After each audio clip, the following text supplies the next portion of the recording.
Liverpool v Leicester City, the big match preview ahead of Liverpool v Leicester City in the Premier League at Anfield. With the Reds squad in rude health, I can barely contain my excitement about the Reds at this time. Having turned up to the Cardiff City game nursing a bad hangover and being subjected to a first half which felt like punishment for my overindulgence, a half-time pint and the events of the second half had me skipping out of Anfield. My still slightly drunk senses felt overwhelmed by the noise and colour of the occasion in a way that is usually saved for a sunny final day game at home.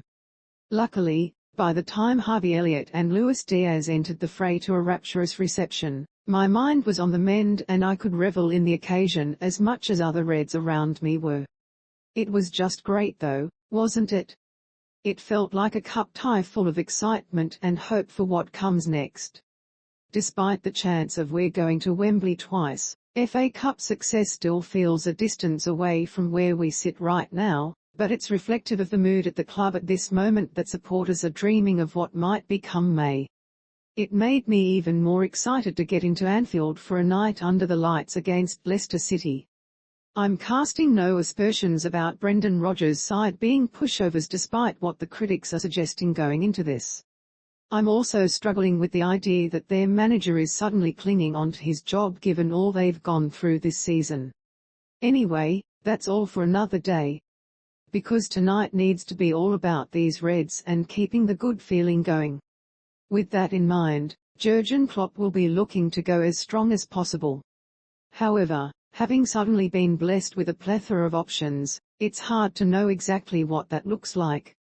It starts with Alisson Becker in goal, Trent Alexander-Arnold at right back, Virgil van Dijk at left centre-back and Andy Robertson at left-back. But what of the right centre-half spot? Joel Matip has been the number one option this season, but Ibrahima Konate continues to impress and Joe Gomez desperately needs minutes, as the manager himself attested to. In midfield, a potential injury to Jordan Henderson will likely see at least one of Naby Keita and Curtis Jones expected to continue on the left side of midfield, with Harvey Elliott likely to be given his first start on the right, given Thiago Alcantara and Alex Oxlade-Chamberlain will be out of rhythm.